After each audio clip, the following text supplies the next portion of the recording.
What's going on, good people of the internet? It is time once again for Comics Unmasked, the podcast where a bunch of folks shoot the breeze and talk about comic books and such. This is episode 17 right here. I know we said on like the main episode that was 17. No, that is episode 18. This is episode 17, and we are so thankful that you are here to listen to this interview. I had the pleasure of sitting down with Melissa Flores, well known for writing the last arc of Mighty Morphin Power Rangers, the comic, as well as the ongoing Power Rangers Prime that is coming to an end. She was previously an executive at Saban Brands back when they first got the license back from Disney and helped recreate the entire TV show. And since then, she's written other comic books. She's worked over at Marvel. She's written and helped out Kyle Higgins with the Massiverse, has written her own portion of it called Dead Lucky. She's been writing even more stuff and has further plans for down the line. She just can't announce everything just yet. But I had an amazing time talking with her about the history of Power Rangers and her work on it, as well as other things that she's done in her career. Thank you guys once again for listening to this interview, and hope you enjoy. So the one thing that I always like start off with is the issue 0, the origin. What was the thing that made you want to pick up a comic book for the first time, or what was the first comic book you remember reading? I mean, I've always been into superheroes in general, but I grew up as, one of three girls in a middle class, lower income family. My dad was an immigrant, and so I wasn't really exposed to comic books, but I was exposed to comic book superheroes like, the X-Men series and that sort of thing. So in high school, I collected the cards. Mm. Um, but I didn't actually truly fall in love with the comics themselves, because I just never had access to it until I bought the game Injustice: Oh, Gods Among okay. Us. And I bought the deluxe version because I was a big video game freak. I still am now. And it came with the first issue Yeah. of the comic book written by Tom Taylor. And I was so green to the world of comics, I didn't even realize this wasn't the whole story. Oh, I just okay. I s- it was I just read it, and it was just like the first part, and I was like, "What? Where's the rest of it?"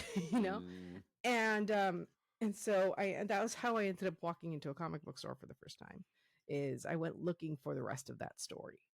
And I Okay. found year 1, year 2, and that's what was like really I fell in love with comics, in the actual books in that time. And then I was a casual reader until really I got my little comic book boot camp when I worked for Power Rangers. Okay. Because at the time I was the director of what was my title? Was I director of development and production? All that really meant was like if there was a story involved that involved a little bit of an older audience, I was Mm-hmm. part of the team that looked at it, gave notes, etc. And so that meant that when we acquired when Boom acquired the rights for the Power Ranger comic books, and they brought on Mm-hmm. Kyle Higgins to do the pitch, I was one of the peoples in the room hearing those pitch, and Oh, so I kind wow. of became the that was my boot camp for the actual process of Okay. comic book making. We had an incredible team on the Saban brand side and also on the Boom Studios side, and so like Jason Bischoff really loved the books, and we had this guy named Edward. Oh God, he's gonna kill me because I know him so well and I can't remember his name. I'm just really tired. I'm sorry, Edgar. Oh, no, you're I'm fine. sorry, Edgar. We had this incredible guy named Edgar Paston who was in the actual like business development or actual product development side of it, and then our team, which was on the actual development and production side, is me and Paul Strickland, who's at Hasbro still, and Brian Casantini.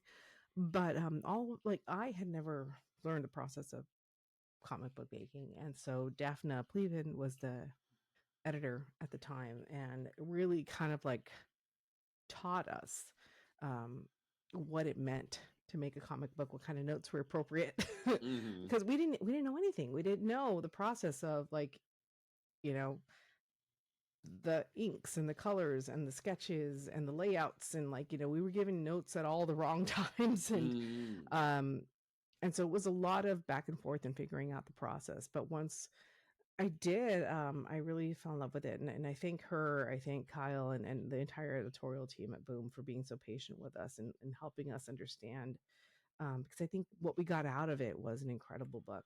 Most definitely, yeah. That It's yeah, iconic at this point. It's a piece of the entire landscape of the entire franchise. It's become yeah, so monumental to the lore to where the Morphin Masters got put in the show. yeah. It was really special. Like it was something that my boss Brian Casantini believed in very strongly. Is the idea of a brand synergy with the brand like Power Rangers. We're still we were small enough that we could do something like that, where we could Mm-hmm. have the comic books inform the series, but the series didn't necessarily have to be dependent on the books. But it was a really Mm-hmm. lovely way to reward the fans that stuck around, and give them a little more that they can consider canon Mm-hmm. in the series that they loved for so much, because the series that they're going to have at that moment was not necessarily going to be for them. You Mm-hmm. know, it's something they can consume and enjoy, but really it's written for a much younger audience. So this was Yeah. definitely for them. And Kyle was the perfect creator, and we had amazing artists that were with him. And then Ryan Parrott came along, and it was just Daphne was so incredible, still is, so incredible at finding this talent and pairing them together and creating something special. And so, really, I don't think she gets enough credit for what she did, um, in shepherding this team. And Kyle obviously is Kyle, and who's Mm-hmm. still amazing, and so is Most Ryan. definitely. And so, it was an incredible team that kicked this off. And so that's how I like. I did not have a better team that I could have learned this from. And thankfully, I was able to become friends with all those people. That's And so, awesome. It's definitely worked yeah, out for you when it comes to like working on the Massiverse stuff. I'm like just now getting into that finally. yeah, he's so lovely and generous, and we it's been such a funny reversal, because I was technically his boss for a really long time, and now it's like opposite. Now he's mine. But we just we came such a long way in terms of figuring out the process, because again, like I said, the notes we gave were not easy. Mm-hmm. um and so it took a lot of patience for somebody like Kyle to come along and hear us and understand us, and also like really understand where we were coming from, because some of them I'm sure sounded very silly. Can you give an And example that like if you can? um it, it could be even something like, so there was, he's writing for an older audience, but we had to also be very aware that kids were still reading the books, Mm-hmm. and so you can't get away with certain things. And so there was like, and stuff that you could possibly get away with now that he wasn't allowed to get away with. Mm-hmm. So like he wanted to use the Phantom Ranger at some point, we're like, no, you can't do that, because we might use him for something else. We wanted Mm-hmm. to He had a scene where Tommy and Jason get into a fight on a beach, and we had like a whole big discussion of how much fighting they were able to do, like if they were even able to come to blows, Okay. because they're Power Rangers, not supposed to fight each other. Like, there Mm-hmm. was like rules that we had to like figure out, and it was a different audience, but we also had to be really careful.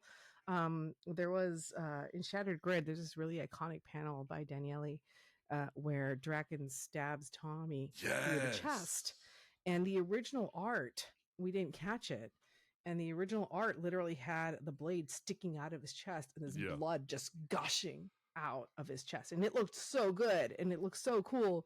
But people saw it and freaked the fuck out, excuse my Mm-hmm. language, Oh, uh you're fine. because the kids are gonna kids are gonna see that. So we had and this was at Inks and Colors, I think, and so Mm-hmm. we had to like work really hard to move around that. I think like Daniele probably wanted to kill us. I mean, uh like you definitely hit it in a good way. I think it like they ended up going with like energy sparks to kind of cover up that kind of like I way think they about like, it. yeah, they made it so the blade wasn't sticking out and there wasn't any blood. It was just in the Mm-hmm. back. Like it was, but it was that sort of stuff. And then sometimes it was just really silly stuff. Like the brand wants to do this, and we need to put it in the book. Like, so, and that's just what happens when you're a writer working with unlicensed property. But Mm-hmm. definitely we were a little more hands-on than most, because these Okay. books were considered canon. Yeah. So we had to be really careful about that. And thankfully, both Kyle and Ryan and Marguerite and Matt and everybody that showed up after have been very understanding and great about that. I think we were probably a little heavy handed, but at the end of the day, we have these really special books that I think we're so thankful and grateful to have. And For I was too, to sure. be a part of. As I wouldn't be where I was if without them. So Most definitely. I think what I'm actually curious about is like, how did you end up at Saban then? Like, I guess like the origin story goes back even further. What got you into basically like being a harbinger of nerd culture in a way? I mean, I was always a little nerdy, but it was pure luck, I would say. Well, not necessarily luck, but definitely I took the long way. I was this just again like I was a kid from a lower income family that just loved Star Trek and Xena and Buffy, and I did not know what to do with my life. And I went to college and I got a communication degree because I didn't know what else to do. Same. and and then I realized I kind of wanted to try and be a writer, and I had no idea how to do it. And when you don't have any connections and you don't know what you're doing and you're really insecure, it's really hard to find a way in. Mhm. And so I started working at Biography. I don't know if you remember this that show Biography that used Mhm. to air on A&E. I was a PA for that for a long time, and then Oh wow. somehow I ended up at FX as in research for 3 years. Mm. And then I got my way into current series development as an assistant, and that was by far the hardest job I've ever had. That was, and I did not, again, ADHD kid, undiagnosed, did not do well. Mm. Stuck it out as long as I could not afford to pay the bills really.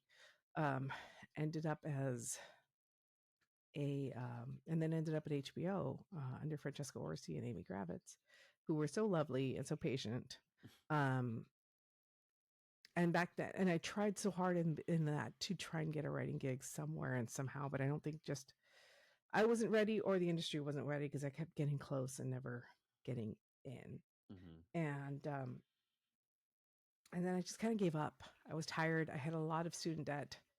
I was working, really long hours. When you're an assistant in entertainment, like you're expected to pay your dues before you get promoted. Right. Yeah. And, for a lot of people, that's okay because, you have your family's in the industry, your uncle, your aunt, your dad, your whoever, and they're all understanding you have to pay your dues. So they're going to supplement your income. But I didn't have that. Mhm. So I did my very best to try to hold on as long as I could. And then I was like, I can't afford this anymore. I'm Right. depressed. I'm sad. I'm like busy. I'm tired. I'm tired. And it was a different industry back then. So I was just trying to figure out how to coordinate runners going to executives' houses at like 10 o'clock at night without waking Oh the wow. baby. Like it was insane. I was usually the first one in, the last one out. And so I just kind of was like, you know what? I can't, I'm getting paid peanuts to do this. This is too much. I ended up going to Saban Capital Group as an executive assistant for a finance director. Mm. And that was my way of just kind of giving up. I was just like, I'm going to do this because I know how to be an assistant, and this is probably going to be a lot easier. And it was, Mm. and it paid a lot better. I had incredible benefits, Nice. um, an incredibly nice guy to work for. But I got bored after 3 years, and thankfully at that time I do have a very good work ethic, and I tend to be very kind, which I'm so thankful for. So I had made good relationships there, and the general counsel, her name was Naveen. I talked to her in an elevator one day, being like, "Hey, I think I'm getting kind of bored. I think I'm going to try to get back into the industry and just try it again." And she said, "Well, we might be able to help you with that." And it just so happened that Saban Capital Group was owned by Heinz Saban, Mm. and he had just bought Power Rangers back Oh from, wow. yeah, You're like right at the rebirth. yeah. He had just bought Power Rangers back from Disney, and so he created Saban Brands. And so Right. I interviewed with Brian Casantini for a coordinator position in the distribution department, which is not Okay. creative. Yeah. And thankfully, he saw something in me, and he saw my experience and what I wanted to do, and he took a chance on me. And he's like, "Okay, we'll just create a position for you here. You'll be a coordinator in the development and production department."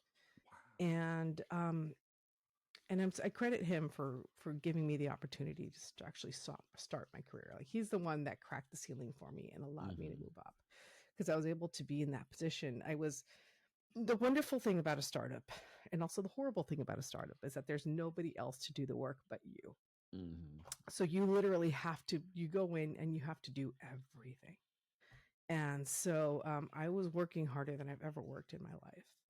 It was working 100-hour weeks, Wow. but I learned so much. One of my first jobs was like, hey, you have to put together a Power Rangers Bible. And it took Oh. me 6 months. And thankfully I had help. I had a couple of writers that had worked on the show already, that had already contributed some. I did a lot of searching around. The fans are incredible. They had already documented a lot of the stuff online. Like, it wouldn't have been possible for me to do it all on my own. But I had edited together. By the end of it, I edited together like the 600-page document. Whoa. Um, that was a franchise Bible for Power Rangers that had all the Rangers, all the weapons, all the swords, all the and everything. And so I knew it in 6 months, inside and out. I knew the brand, and I kind of, at that time, I kind of didn't know. I had known about Power Rangers, but I didn't know Power Rangers. And that's what I mean when I say, like, everybody thinks they know Power Rangers because they see Mighty Morphin, they think they know what it is, but you don't Right. really Yeah. know Power Rangers until you really take a look at the different teams and what it means to be a part of those teams, and what it means to be a ranger, and why, why they morph. And so I really fell in love with, like, the diversity, the teamwork, the pureness of the good versus evil. And so I just really started to fall in love with that franchise. And we did other stuff too. We also had Paul Frank. I also did a series called Glitter Force, but I just worked my way up to Right. director level over 8-9 years. And then when Hasbro bought Power Rangers, I kind of was just hired along with it. Okay. Yeah. That Because has by to that be time an I was insane considered journey. the expert. That's crazy. Like, it's obvious because, like, you see, like, these relationships, especially over, like, the Darkest Hour. You see these different relationships that you highlight. Like, you acknowledged in like 2 speech bubbles that, like, Eric and Taylor were a thing, and then move on with the rest of it. It was like, she knows. Like, it's Yeah. so amazing, the little nuggets I mean, that I you had to throw in watch every across the whole single thing. episode. So yeah, and I loved a lot of these characters and a lot of these relationships and the dynamics. It wasn't like, I remember Brittany Pirtle once asked me, who was the Yellow Samurai Ranger. She's like, "Do you actually like the franchise?" I'm like, "I wouldn't be able to do what I do if I didn't love it." Wow. Because you're so inundated by it day after day after day. You have to love it. Otherwise, you're going to hate your job. Yeah, And I no, don't want to like, hate my job. of So, course not. yeah. I'm not gonna lie. I felt that you understood a lot of this because I remember rereading Darkest Hour this week once we were lighting this up, and my favorite season of all time will always be RPM Yeah. because I was, like, starting high school.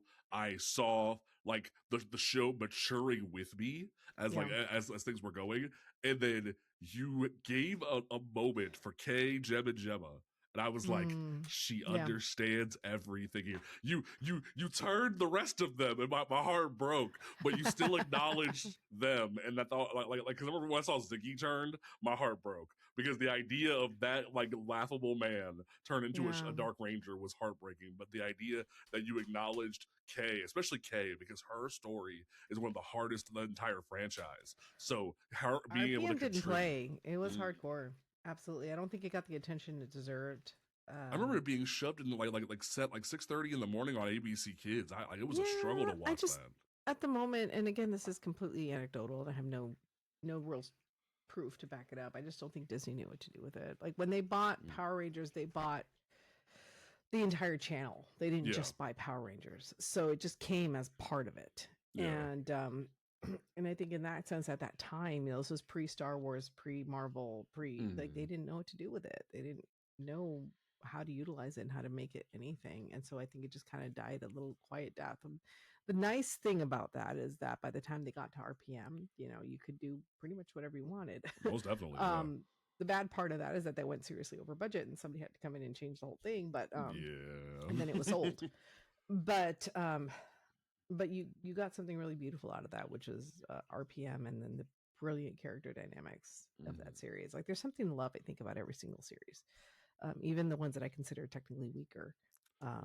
There's no effort for lack of trying. I mean, I think people really regardless of what you think of any of these seasons, as an adult, a lot of these seasons, people really did everything they could to make them as good as possible, and I really do appreciate that. Even if like some of them aren't my favorite, I appreciate everyone. I must say, it's obvious that like even with one of the weaker seasons, like especially like you acknowledged one of the best written characters in the entire franchise in the few episodes that she got with Lauren. You Oh yeah, made Lauren a focal point, and that meant a lot to me because like I remember watching Samurai as it was going on and going, something's wrong here. This dynamic feels different than every other season. And then Lauren came in and the entire thing shifted to where she was written different and better, and I loved that. And then you brought her in here, and it was like she must really love Lauren. There has to be a story there. I love all the strong female characters of Power Rangers. Like, there's always something really special about them. I think Kyle did really amazing job with Lauren too in Shattered Grid, and I wanted to really acknowledge that. But she was just done so dirty, in my opinion, in the series, and I just hated how she had trained her whole life to do the symbol, and then she failed, and that was it. That was all you saw of her. And I'm like, Right. what? And there's so much of it. It was just like they have to stick to footage, and it really is dependent on the creative team to how they do that. But I would have loved to see more of her, and she made sense for. It wasn't just because like I love Lauren, I have to have Lauren. It made sense for her to be the lead of Prime for a number of reasons, not just because I just liked her. Like, I needed a team that was not of Zordon, that had Yeah. been pre-dating Zordon. And I wanted to switch it up. I didn't want to just have it be, I wanted it to be an established canon character that we could remix. And so Lauren was the natural solution, because the Samurai Rangers have been around since ancient times. Yeah. And they're not associated and affiliated with Zordon at all. And she made a good entry point, because Most definitely. fans are familiar with her, but not so familiar with her that they're not going to want to know more about it. She's like a half blank slate. You were able to do more Yeah, with her in that aspect. And then the yeah, one she's that a you good kind of way in. Oh, for sure. And like the one that you kind of like remixed a lot that I've been really enjoying is Orion, because I always felt Yeah, like Orion got a raw deal like as well, because he comes in on like where technically his powers are a power up for the rest of the Rangers because of how the like Megaforce and Super Megaforce went. yeah. So he had not only that, but he's lost everything and then has to rejoin society in the weirdest way. And you kind of like remixed him in a really good way, as I feel like like it's going so far. I mean, I love that cast. Like, that's one of the cast members that I got to know the most, was the Megaforce cast members. They are, Okay. and I don't want to play favorites, but if I had to pick a favorite cast, it's the Megaforce crew, Really? because they are the sweetest, kindest people on the planet. Ciara, uh, Christina, Cameron, um, John Mark, and uh, God, I'm like losing everybody's names. The Black Ranger, Mhm. Azim, Andrew. Like, they hope. Like, when I was in New Zealand with them, I got really sick. I had eaten some Mm. bad like chicken, and I literally threw up on set with them watching. Oh wow. Like, we went through it, and every season with a new cast member, I would meet the cast, and I would Mhm. give them a 2-hour download on what it meant to be Power Rangers and what the Really? history of the franchise and everything. And I would constantly, every single one, starting from, was it Samurai? I don't know if I did it for Samurai, but I did it for the Megaforce on while I was Mhm. there, and it was always. And so I got to know them at the beginning, right when they were cast, every Right. single one of them. And then I got to see how it changed for them once the people found out who they were, and how Mhm. their world changed. And I would always tell them, like, you are only going to be a Power Ranger for 9 months, but fans are going to know you as a Power Ranger for the rest of your life. And Yeah. how you can choose to embrace that, or you can choose to step away from that, but just know that is a thing that's going to happen. And and you should be aware of the power of this franchise. And even though you think, you're taking a gig or you're not, and they were always so generous and so sweet. And you see, like, Orion, or Cameron, was just such a sweetheart, and I loved his character, and I love Cameron now. And and so again, I wanted a canon character that I could remix that I felt didn't deserved a little more love. And Mm-hmm. I wanted a Pink Ranger that was unconventional but also made sense. And to me, Mm-hmm. he made sense because one thing I really love about how the Pink Ranger is written in the comics is that they are by far the strongest Yeah. character in the book. And I don't mean that as like physically strong. I mean inside, in their Mm-hmm. chest, in their heart. It takes guts because a Pink Ranger is at the heart of the team. It Mm-hmm. requires empathy, it requires strength. And what we put them through in the comics is not easy. Like you see Man. what Kimberly goes through. Oh You my see like gosh. what happens to these Pink Rangers. You see what God, again, why am I so tired? I'm so sorry. That's fine. Um Corone? Corinne? Corone. You see what Corone goes through. And you put these you put these Pink Rangers through it, but at the end of the day, they're always so empathetic and so beautiful, Mm-hmm. and they feel more. And that just felt like Orion to me. Like he comes from these horrible circumstances, but he doesn't let them define him. Most definitely. And that's what I really loved about him. And so I wanted to give that to that character. And I actually texted Cameron when I first got the first shot of him, and I was like, "Hey, by the way, you're a Pink Ranger now." And he just got so excited. It was so Oh, that's cute. awesome. Yeah, I just like I love the creative choices that you make because there's this understanding that you want to talk about society but also talk about the dichotomy of rangers because mm, just the idea that Eltar comes to Earth in this book is insane. The yeah, way it sort of like mimics real life in a lot of ways, and then you have to sort of have those conversations. Like the idea that Aquitar was just like, nope, we are not going to get involved, and then they had to get involved, and then yeah, tragedy struck, and then like as the story evolves and things, it's just like now that I know about the like you having to create the Bible, like the idea that you had so much going on here, the like about unpacking the darkest hour and Prime in my head now because it's like you understood every layer of things, and I even remember when like there's certain scenes with Serpentera and Zed, yeah. and I could hear like Zed's voice in my head. I only could hear how perfect you made that. And Oh, it's thank just you. you perfectly encapsulate all of this. And it's like I don't think anyone else besides like you and Kyle and Ryan, like y'all understood this franchise. Oh, I And it appreciate that so much. Thank you. most definitely. And it's just like what would like what was the like discussion like when you came on for like that finale for Darkest Hour? I have to know. So I had been working with Kyle on Dead Lucky, Mm, and that was my first book ever. And so I sent it to Daphne because I wanted her opinion. As soon as mm, I got issue one in, I sent it to her, and we're still friends. And I asked her if she would take a look at it and let me know what she thought.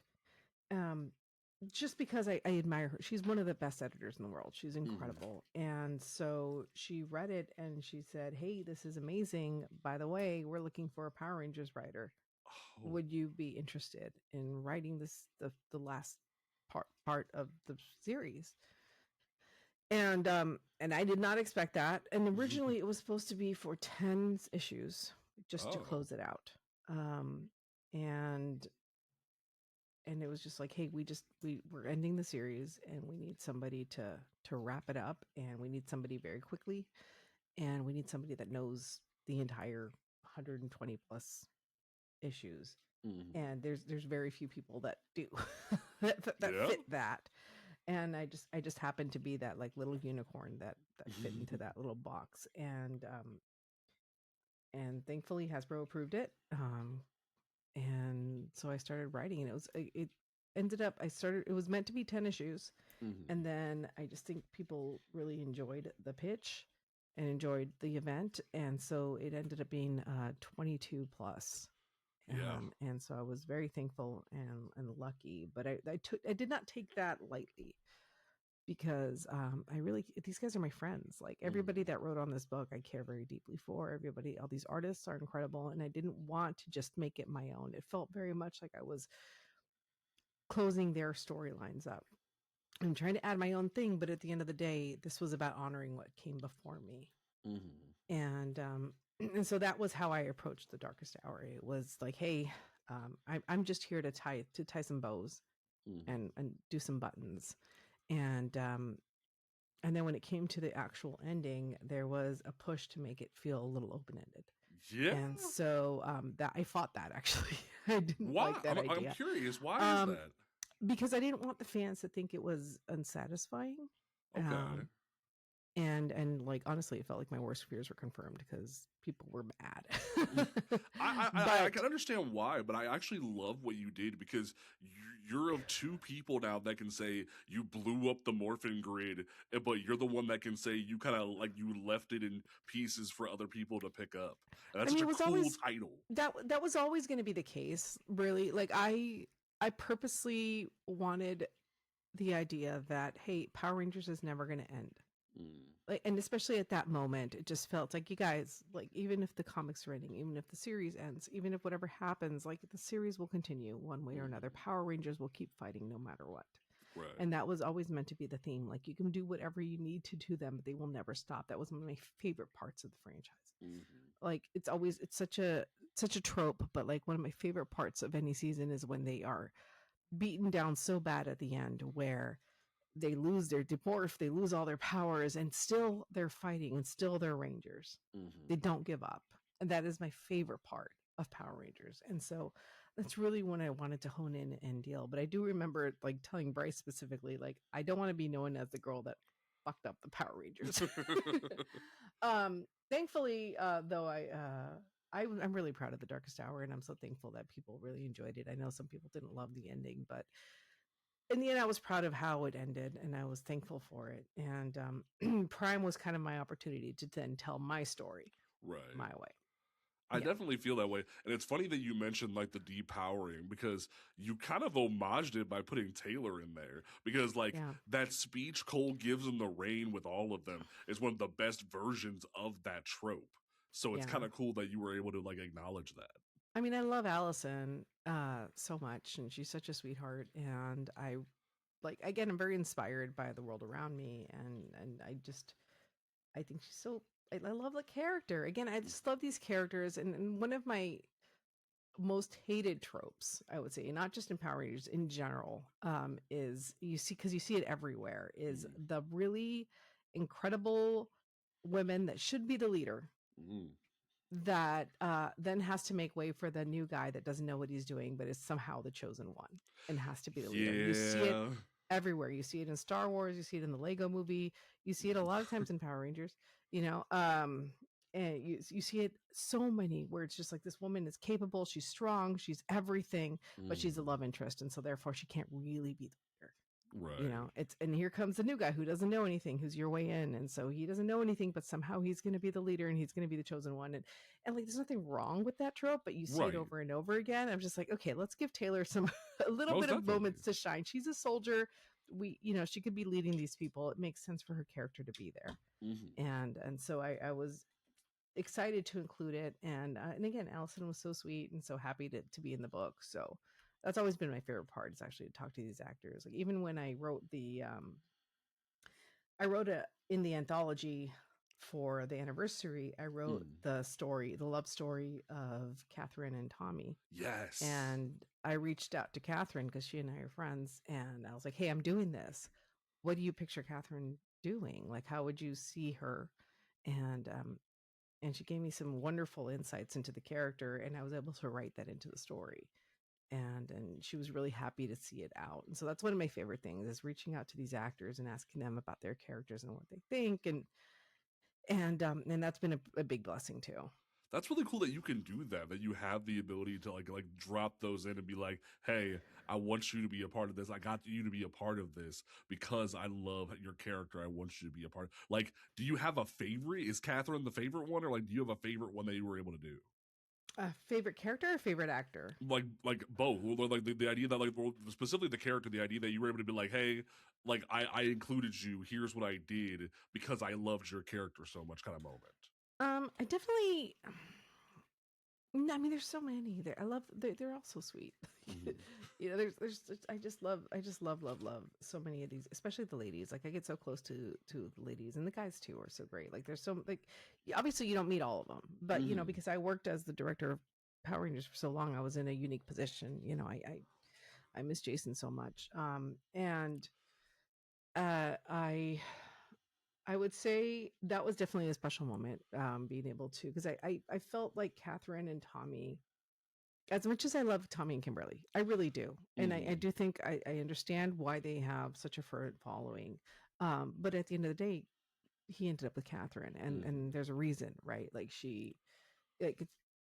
Kimberly, in my opinion, was an incredible first love, and in another universe, which Amy Jo already wrote very well, Right. they end Yeah. up together. They do, but in this universe, he marries Catherine. Hmm. He marries Kat, and he has a baby. He has a kid, and I wanted to kind of explore how that would happen and what Right. their love really was.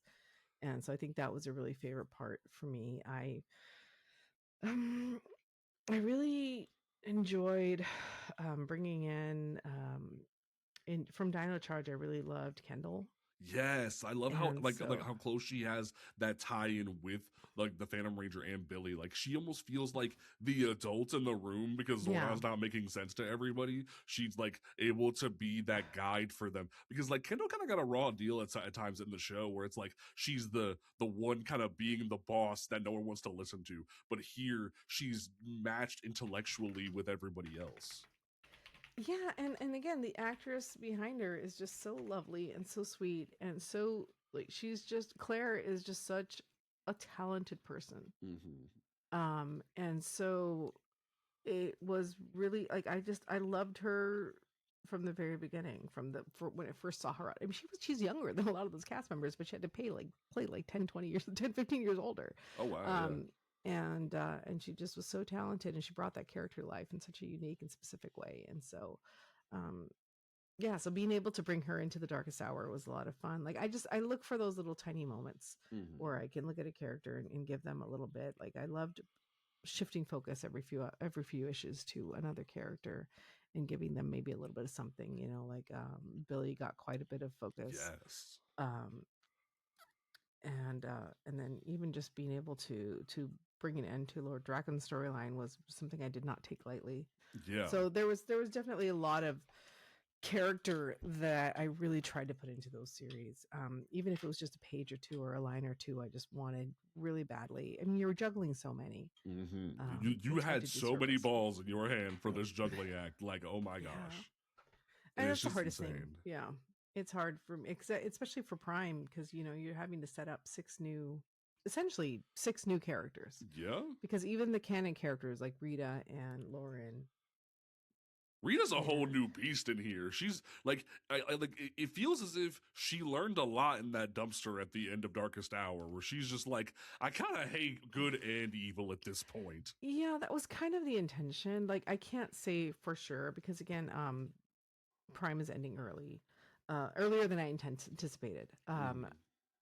The intention was always going to be, and I can say this now, I guess, but I don't want to say this too. I don't want to say too much, but the intention I always can edit was it out if need be.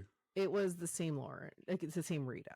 Hmm. But it's a Rita that exists in a fractured universe. So it's a Hmm. Rita that has seen everything, both past, present, and future. Like in her dumpster, she's kind of isolated in this fractured universe. And what it had done was like you kind of infer it. You see, she's seen every iteration of herself, Hmm. the good, the bad, the evil. She's seen what happens when she embraces the evil. And she's seen what happens when she embraces the good. And at the end of the day, she comes out of it. She's like, I don't want either of that. The Mystic Mother I, reference was really good, though. I will say that was really clean. yeah, I mean, that's like, she knows her future. Like, I've always said she's somewhere between Mystic Mother and Mistress Evil. Like Yeah. she is a chaotic neutral character that veers a little bit towards selfish means and selfish, but not selfish enough to want to destroy the universe because she already did that and she saw what Hmm. happened. So it's more of like I want to survive away from all this, and if I have to create my own rangers to have my own uh, power and authority, I will. Hmm. Um, but I'm not doing it because I want to take over the world. I'm kind of over that. Like been there, done Right. that, over it. But also, you don't get to tell me what to do. I love the Yeah. like almost Dr. K reference you do where she's just like, you're yellow. I don't want to learn your name. You're just yellow. I don't care. It was very insightful. Where like you wear the franchise on your sleeve in the best ways with this book, and I love that. I mean, I tried really hard. I really wanted to portray her as a character that um as an anti-hero. Like she's not a Zordon. She's never meant to be Zordon. She doesn't make good choices, but she's not. She's one of the things that her fatal flaws, and one of the things I really loved with what Ryan did to her. He identified really astutely that Rita has loyalty to her minions. And you saw it in especially Go-Go, but these backstories he built up with Scott, with Babu, with Goldar, the way time and time and time again, they let her down, they ruin her plans, but she will always forgive them, and they're still there. Right. It's not like Zed, who is like, screw you, you failed me for the last time, let me ship you off into a dumpster. Like she will keep them around. And I kind of adopted that same mentality with these Rangers, where it's just like, I picked you, you're my idiots. Like, I will help you as much as I can help you. Like, I care about you despite the fact that you're pissing me off so completely. And so that was kind of the mentality, was like, okay, I have no real love for Rangers. They are a means to an end, but I created you and now I'm responsible for you. And you stupid idiots need to do what I say, because we have to survive for me to get my way. And you see her in the newer arc actually develop quite a close connection to Orion. You're not sure if she's using him or if she actually has a connection to him, but you do see maybe it's a little bit of both. Like you see she doesn't have completely altruistic motives ever, but you do see empathy and care for her Rangers because they're hers. Most definitely, yeah. Even Bulk, she's like, he's my idiot, like he was gonna follow me around. It's very interesting that you included Bulk like this. It's like, I didn't expect it, but then he keeps just coming back, and I'm like, okay, you're still here, Bulkmeyer. Cool, let's keep going. I love that. He's meant to be the character that it's always the bridesmaid, never the bride. Like he's the character whose eyes are open to the fact that this world is not great. He's like Fran from Jungle Fury. Like he's like, he has to be along for the ride. He's never. He's not going to be the hero that he expects to be, but he's going to do everything he can to keep trying anyways. Like his eyes were opened. He was just following along. He's meant to be that person that just says, I was just following orders. And then once you realize like those orders aren't ethical, what do? You've kind of like been forced to understand, hey, maybe this is not right. And now that my eyes are open, do I just go back to my life the way it was, or do I follow the crazy lady who is here and destroys it? And so he follows the crazy lady. Yeah. So like, one thing that I've been really happy about, and like you're not like, you and Ryan and Kyle, you've had this thing that going on where I don't know who allowed this, because like the franchise was very against it for a long time, despite fan ideas for it for years. But you weren't afraid to have your queer characters, and as somebody who is queer, it means so much. So the fact that you were willing to adopt certain ideas, and then we saw with Dino and Cosmic Fury, we finally had that transition. But like, was there ever any pushback with that? Because there's acknowledgments of those different relationships, and then also there's speculation. Someone said it was canon. I don't know. How did you get Rocky and Adam to be a thing? Like, how did that pass editorial? Because I want to know, and I love it. So I'm gonna speak to only my experience as a writer, because as a creative, it's harder because of NDAs and that sort of thing. Right, I will say that pushing for inclusion in the comics and in the series is not new.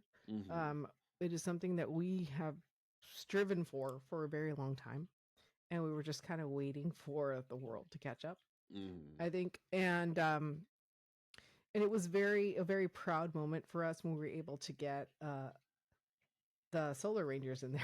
Yes. Even just to get a kiss. And thankfully, I think switching to Hasbro, which had already had experience with that, and Michael Kelly, who was an incredible head of publishing, who was very open to that stuff, made it a lot easier. But as a writer, the mandate for me, I will say it's a lot easier to do original characters than established canon characters. Right. And so for Rocky and Adam, it wasn't necessarily a push to make them lovers. It was, they went through this really intense experience. They have a connection. What that connection is is up to interpretation. It's really what you make of it. I didn't confirm it either way. It's, they're holding hands, but you could read that as sexual. You could read that these guys were tortured together for a really long time. Most definitely. So so it was, in one sense you absolutely could say they're queer and together, or you could say they're not. It's not meant to be either way, and I'm not trying to wimp out of it. Oh, I know. I totally get it. Like, you're kind of like you're dealing with established characters, so it's a harder dynamic to deal with. Yeah, it wasn't even that. It was just like, it's not, I almost felt like, and these characters for me take a life of their own. It wasn't up to me to decide what that was for them. Okay. And I wasn't going to, I didn't have the real estate in the book to do more than to do all that. I wanted to give them a moment of acknowledgement of everything they went through together. And when you see them witnessing what was happening to Kimberly and Tommy, they're kind of understanding all that they have been through, all the fear that they have, and realizing we're going to have to freaking do it anyway. Yeah. And so that was a moment of bonding and closeness. I like, if you take it as queer, I'm cool. If you don't, cool. It is for them. That is something that you can decide for them on your own. And when it came to the original characters, I didn't want that kind of muddiness. It was just like, okay, this is a queer character, deal with it. I love that. And so when you see that with the Solar Rangers, I included that in Darkest Hour. I really wanted, there was a lack of gay male Rangers for a long time. And so I really wanted to address that. And so my first version of that was obviously the Solar Rangers, and I forget their names. I'm sorry, it's been a minute. But honestly, I just sped red, so it's off my head. But I love those guys. Love those guys. They're fantastic, and those were my first, true gay male Rangers. And then when it came to Prime, that was always going to be. That's what I was going to get. The romance. Mark and June was always going to be that, because, and it wasn't me going in straight being like, I want a gay male romance. It was just like, I want a romance between these characters. I do write. That's part of what I do. These are teenagers and young adults. They're really all really hot. They're going to be attracted to each other. Like, that is something I have subscribed to for a really long time. Most definitely. I think it just meant a lot to me because, like, as someone who is biracial, the idea of seeing like Mark have that relationship, it felt very identifiable. So, like, to see that, not being afraid to pull that trigger, meant a lot to me. No, it was always the intention. It was always going to be the two of them. I had for me, the two big love stories of the series, and actually there's a secret third one. But we didn't actually get to go there, but just because I ran out of time. Fair. But if you squint, you can see there's actually tension between those two characters, and we're building up to something, or we were. But it was always going to be Valentina and Ryan. Yes. We're going to be our Romeo and Juliet. If the first start, like, they were going to be our ill-fated lovers, and then in the in the next arc, it was going to be Mark and June. That was always going to be. We're going to build up that relationship, and then they were going to be their forbidden lovers. I love that. And then the secret third option, which I was starting to tease, was Janessa and Rita. Like, if you squint, you can start to see sexual tension. What was it like? I forget what issue it was, but when they tell Mark to get out and they have the fight, I could see it. Like, I literally wrote in the script, like, in another world, they would be perfect lovers because they have that dynamic. And so, like, I purposely, like, let's, like, if there's sexual tension here, if we want to see it.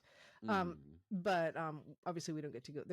We run out of real estate for that. But understandable. But yeah, Mark and June was always going to be a thing I wanted to do. And again, I wanted it for the representation, of course, but it was never going to be, I want a gay male romance. It was just, I love these two characters. These two characters are going to fall in love. Like me as a queer woman.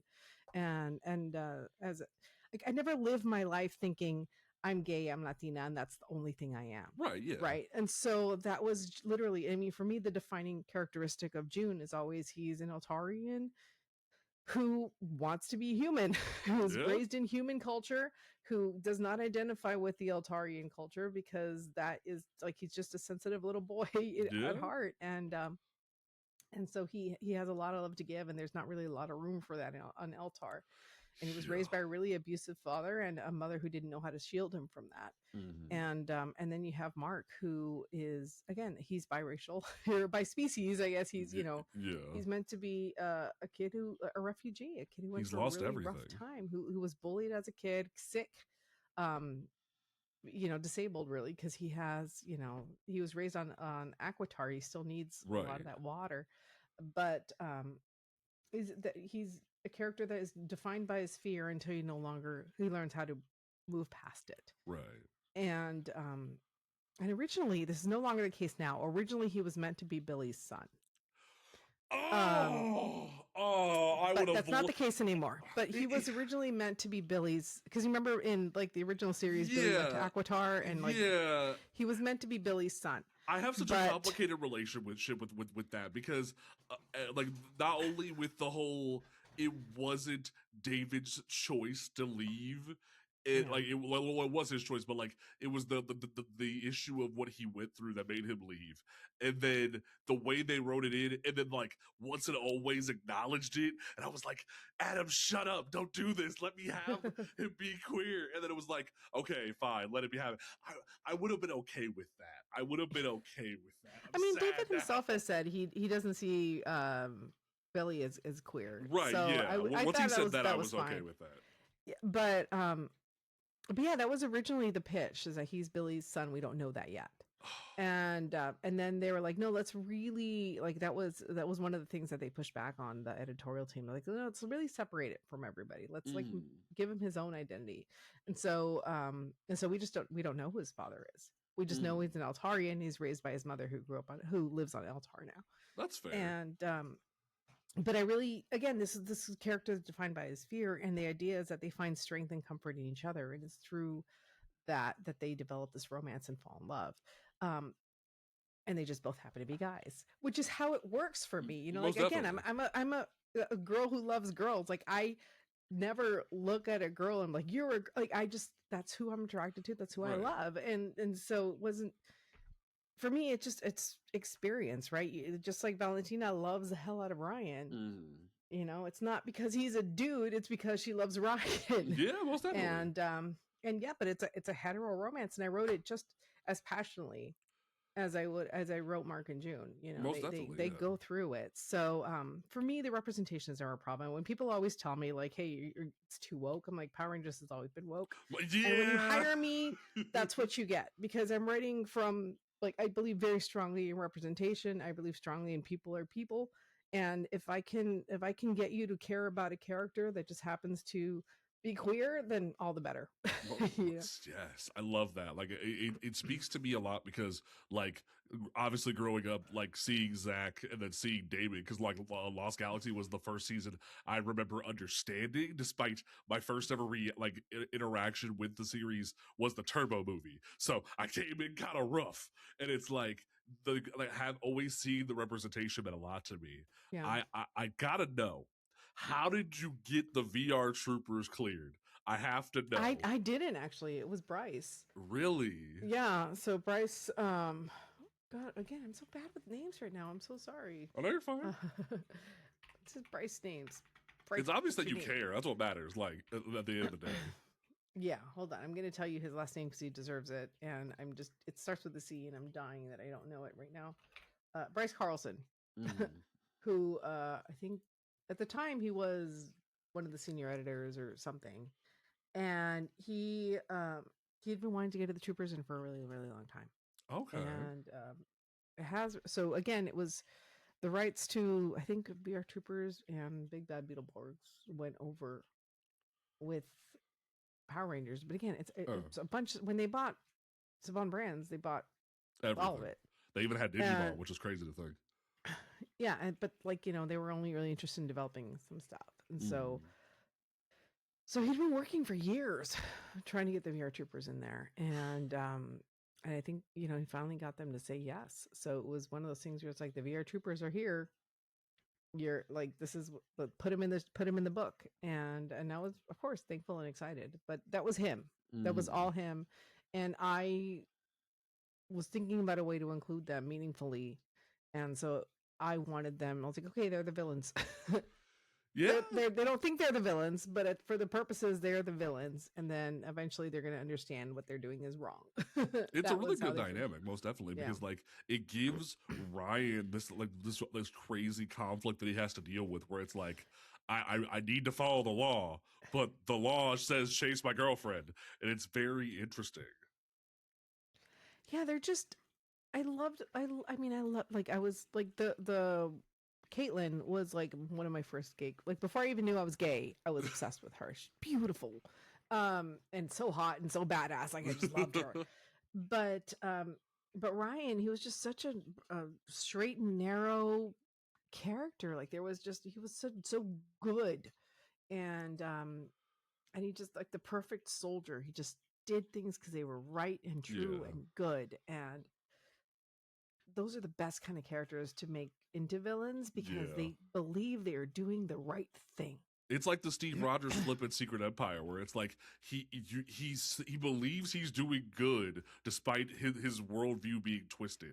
But it's like Well, like this in a similar way. It's like Ryan feels like he's doing what he's supposed to, despite it being against what he wants. you have to think about the world that they're living in. You know, these Power Rangers are being hunted and disappeared. Like, Yeah, you don't know where they go and what they do. He loves Valentina entirely. Valentina's mother was already disappeared. yeah, Um, and he knows the minute they've been ordered to hunt down this Power Ranger, but at all costs, and bring them in. And if Valentina and June, who are two people he cares about completely, are now Power Rangers, they are subjected to the same fate. mm-hmm.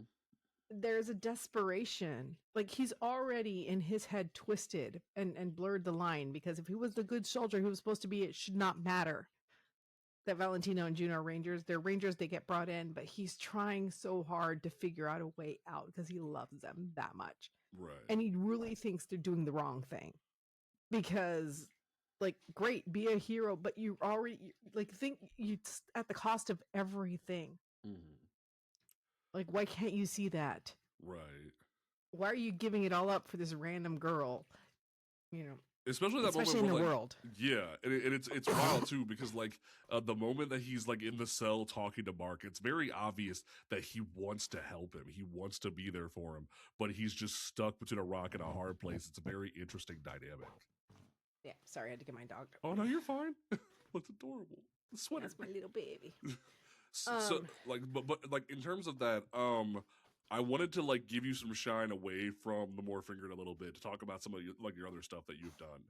And the first thing that I remember reading of yours before I like went like started digging into the Darkest Hour stuff, I remember Free Comic Book Day, like Mm. the Marvel Voices issue. Oh, yeah. And America Chavez is one of my favorite Thank characters of all you. time. I, I have to know, how did you end up getting to write one of my favorite characters? How did you get on with America? I was very lucky, and I got an email from Sarah Bernstead at the time, who was the editor of, I don't know what she was. She was the Women of Voices, Women of Marvel editor, Mm-hmm. and she had read The Dead Lucky and Power Rangers and liked my work and asked if I would consider doing a story for Marvel Voices. It was And so good. she gave me a couple characters to consider. And me, as a queer Latina, the first thing I asked was, well, can I do America? And she's like, yeah, you can do America. And I got greedy and I was like, what about Kate? Can I do Kate? And she's like, yeah. And I read something like 200 pages for that 8-page story Mm-hmm. because I wanted to know who she was, both her and Kate, where they came from, what the point was of what they were doing. And I really didn't want to mess it up because it was America Chavez. Mm-hmm. And so um so the whole point of the story was her just trying to find her identity and finding a little bit of connection in her best friend at the end of it, because Most she definitely. is so lost. And I got to play with the Starling thing, Yeah. and the fact that everybody has the same name. And so it was a lot of fun, and I got to say I wrote America Chavez, and that was like my way into Marvel, and I was so thankful and grateful for it Most because definitely. And maybe want I to still see get that. people asking me to sign that book, which is great. Well, I still have it. It's it's actually like in my long box behind me, and it's like Oh, I love that because I was so defeated after America's Ongoing was canceled, and it mm, felt like no one cared about her anymore at Marvel, and that because like for me, I remember collecting Young Avengers, and then Ultimates taught me that she is one of the most powerful women in the entire cosmos, and yeah. yet it feels like Marvel doesn't let her have her shine. So seeing you get the chance to write her meant a lot to me. Oh, I appreciate that. I mean, yeah, again, I mean, I believe so much in these like 8-page stories, 10-page stories because you get to do things that they can't commit a full series to. And so I was just thankful I got to write the character and I got to give her a little bit of lore, a little bit of peace, you know. And Mm. so I'm grateful. There's so it's so competitive to do what I do, and so anytime I get an opportunity to touch one of those characters, I'm just grateful that I get to in and do what I So can. when do we get to see a Melissa Flores Renee Montoya book? Is what I want to know though. I mean, I gotta get into DC first. I've tried so hard, like, and the editors know me. I've been bugging them for a long time, but there's a lot of people that want to write DC or Oh, for already do. sure. So, um, yeah, That would be keep if you phenomenal. find people, tell them because I'm trying, man. Most definitely, yeah. I even had Um, a Renee Manoia pitch that I have ready oh, to go, I would but love that. That would be yeah, phenomenal. It would mean a lot to my sister Mary because like she loves Greg Rucka. She like is one of the biggest Batwoman fans in the world. So to see yeah. you like touch Renee would be phenomenal.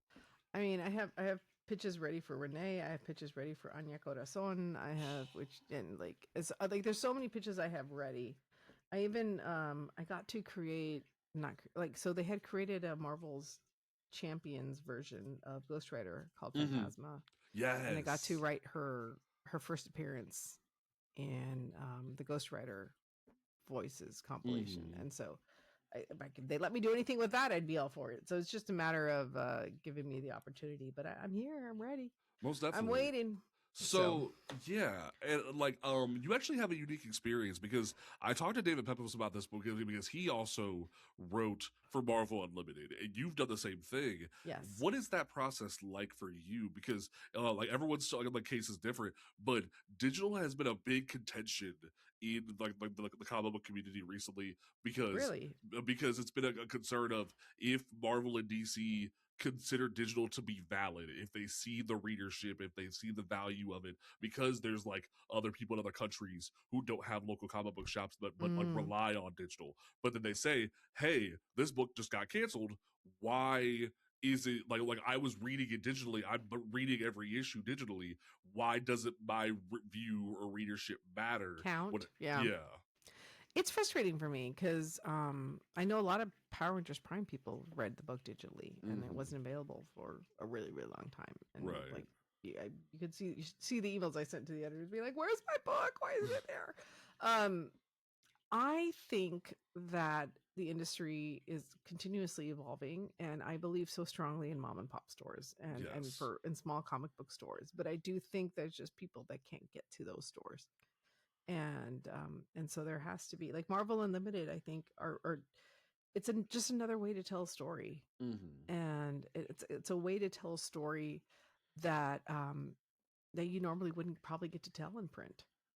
Like I wrote a 5-part Spider-Man story about Yes. his mom or his aunt possibly being scammed, Yeah. and it's such a small little story that's a lot of fun. But I mean that you're not going to see that in a comic in like a Or even print like your book. Echo book. Like I would love for Yeah. like that Echo book to actually be on a shelf. Well, actually, the first issue was put Was on. it? Like there was yeah. So there was an Echo one shot that got released.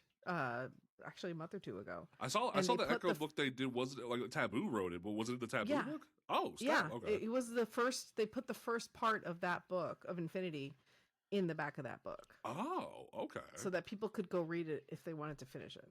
Okay, snap. I'll Which have I to thought was look very that. cool. I thought that was very sweet. That's actually the Echo button is actually really one that's really important to me because I um I wrote it specifically about the Kiowa tribe, Mm-hmm. which is an Indian tribe that has it's a smaller one and they're rapidly losing.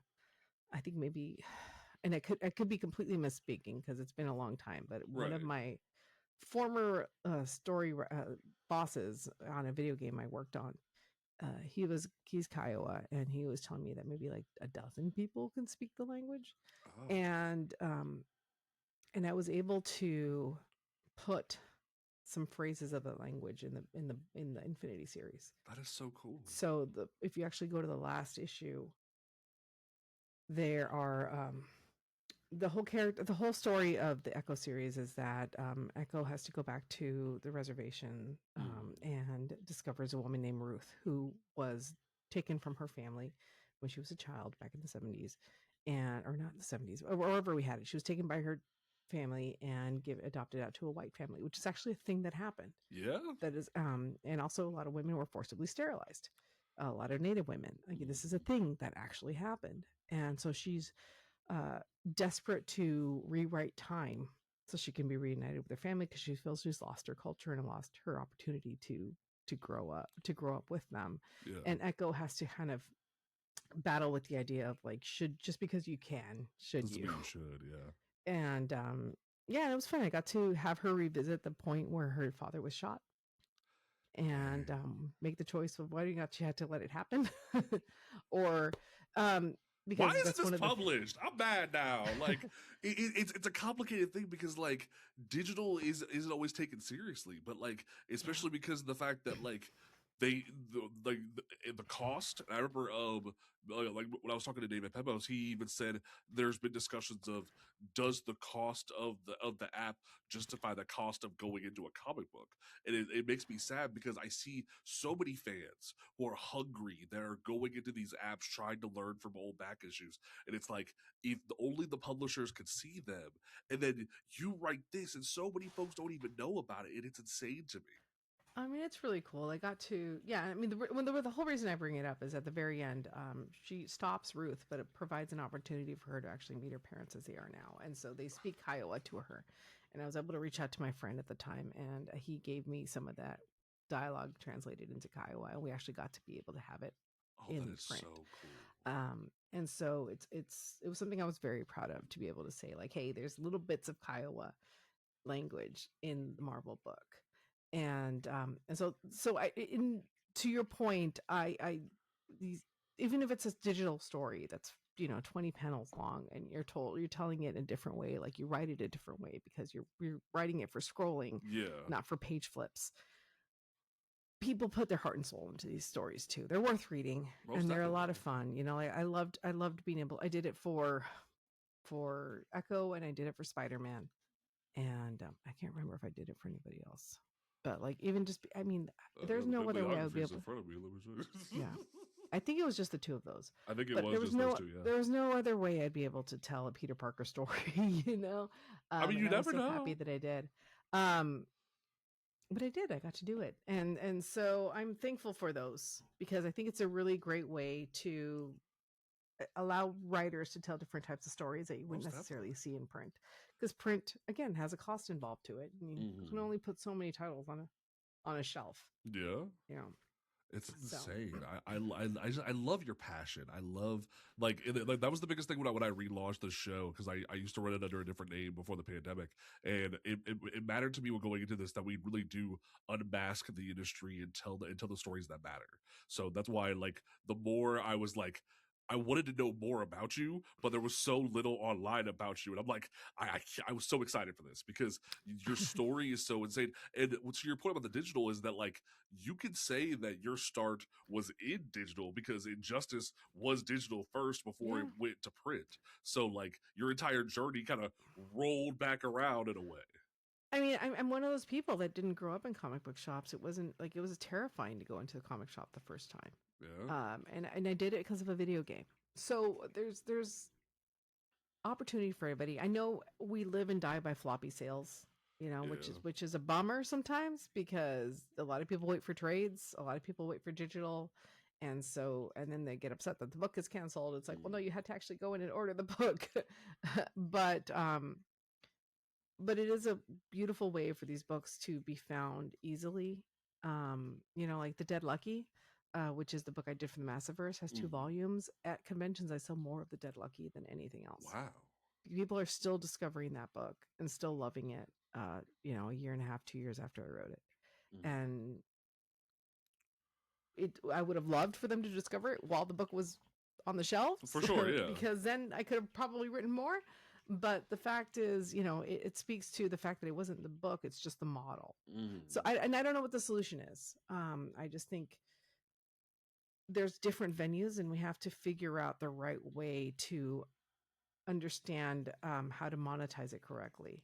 Most definitely, yeah. Like it definitely says that like the future is coming, but is the industry ready for it?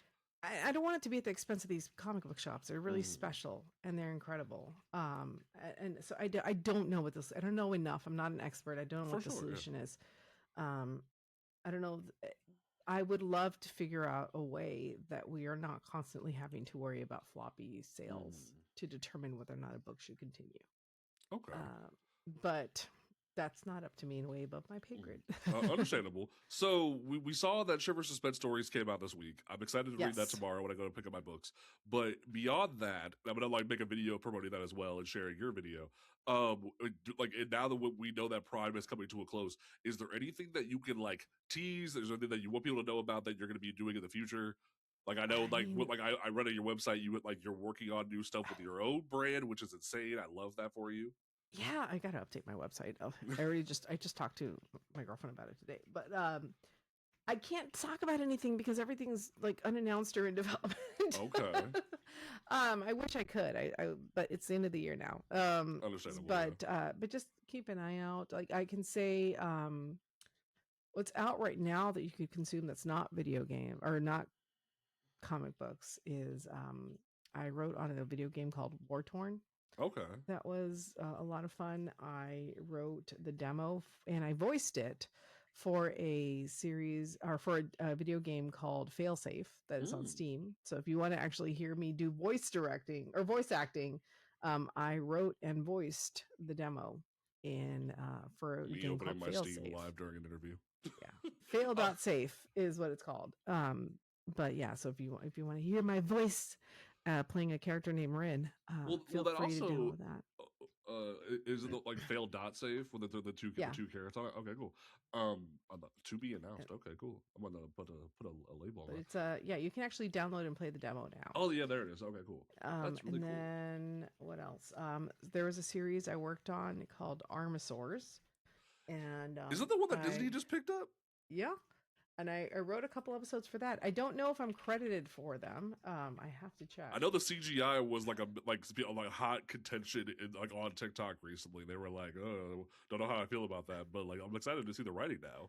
I actually really enjoyed it. When I came into the first season a while ago, and I wrote a couple episodes. And the way it works in these kind of series is you turn in your draft and you hope like hell you get your credit at the end of it.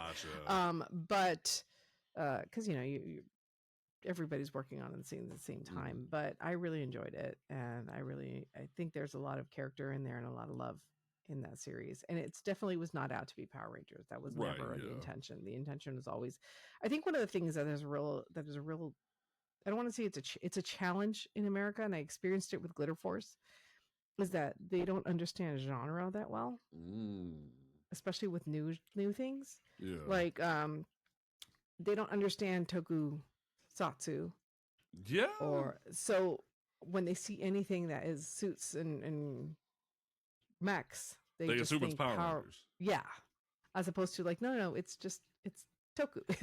It's a genre. Or even, magical girls. So when we released Glitter Force, which was actually Pretty Cure in Japan, a lot of people were just like, oh, they're just ripping off Sailor Moon. It's like, no, it is the magical girl genre. So that is always something that, it was never, they weren't trying to be Power Rangers. They were just trying to be Armosaurs. It just happened to be in the same kind of genre. And it's based on a Korean property. So. Oh, okay. I actually didn't know. That's really cool. It's funny that you mentioned the fact that you do voiceover work as well. What was it like working for Battle of the Grid before we wrap up? I saw that on your website as well. How did that go? It was literally we ran out of money. Oh. We worked with an incredible company that still does I can't believe it's still going. That the mobile game, Yeah. Legacy Wars, and I was part of that. Again, anything with a story, Mm. I was a part of, and so that was one of the things I was working on. And they wanted to do a console game anyway. They wanted to do a console game, and Battle for the Grid. They were going to do a story mode, but there was no intention to voice it. And Lionsgate, and it was something where it's like we need to have voices, guys. We need to have voices. Just like the money's not there, and somehow Lionsgate found the money, and so myself and Amanda Cruz hired my Kyle Higgins to write a version of Shattered Grid for the video game. That was the direction we decided to go. And then it became a matter of, okay, we have this much money. We need this many characters to be voiced. Right. Who do we need for the real characters? Who can we get character actors for? And who are the rest? And so we ended up with, of course, we got Jason, and we got Austin, and we got Megan to play Kimberly. Yeah. And we got David to play Zordon. And those were the big ones. And then we got two incredible voice actors, Kyle and Carrie Kerrigan. She played an incredible Rita and incredible Jen. But at the end of the day, we still had 4 characters that needed voices, and we didn't have any more money. Okay.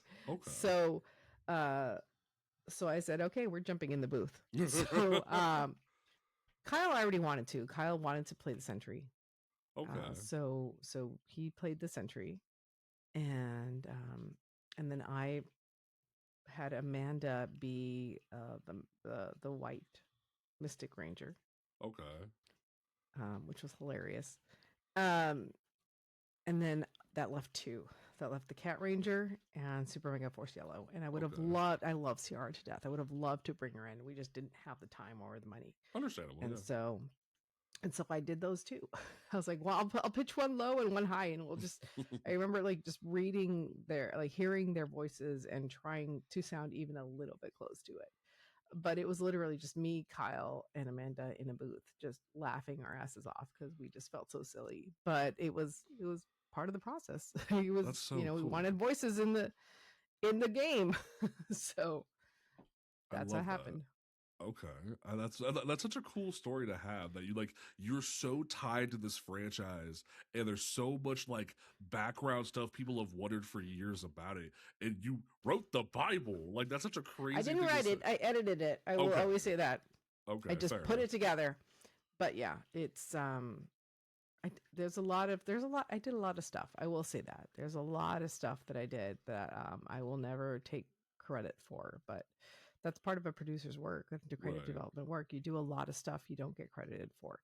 But I'm thankful and grateful to have been with this franchise for so long, and I'm going to be sad to leave it, I will say, but I do think at some point I have to, it's time for somebody else to take it and see what they do with it. You're kind of pulling a Kimberly the Cat. You're handing the power coin off to someone else at some point. I mean, I would have loved to keep Prime going. I would have loved to keep Prime going. I have so many things that I wanted to do with these characters, and I wanted to take it to at least 50 issues if I could, but it just, that's not what happened, and I have to make my peace with that. So I'm just thankful for what I have.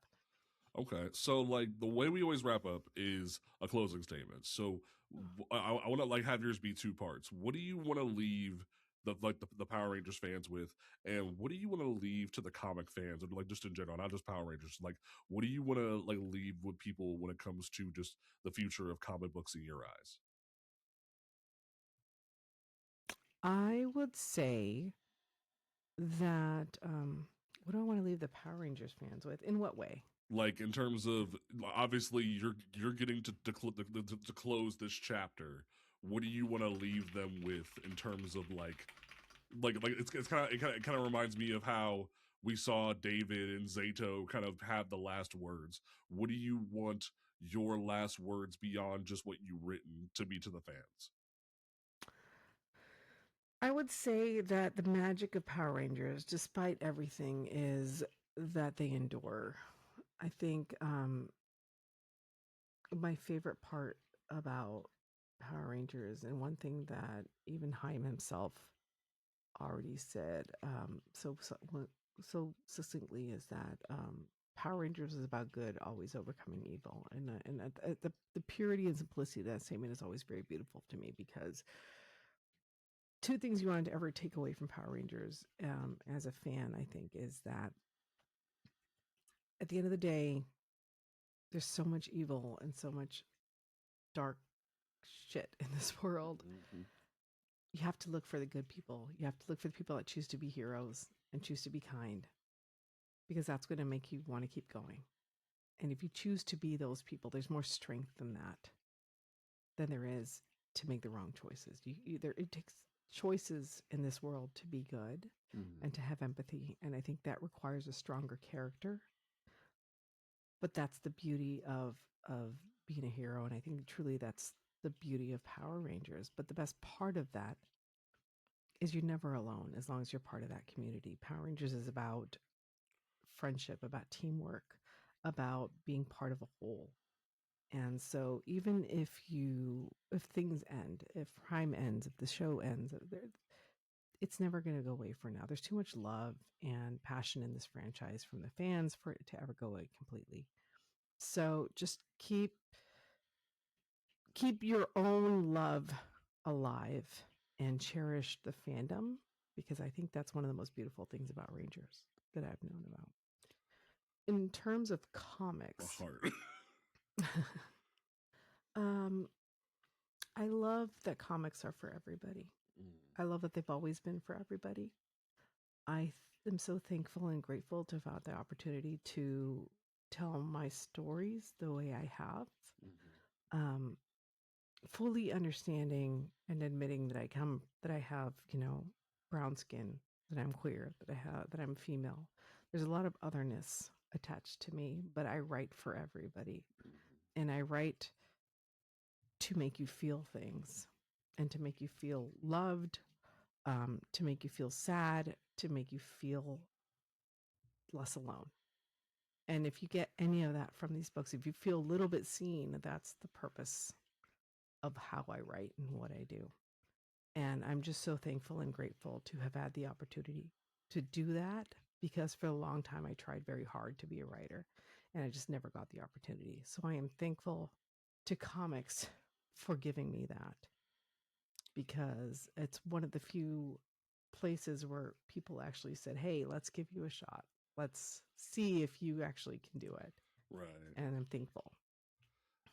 Thank you so much for being a part of this. Like, it means so much to me. No, of course, of course. Thank you for the invite. I appreciate you.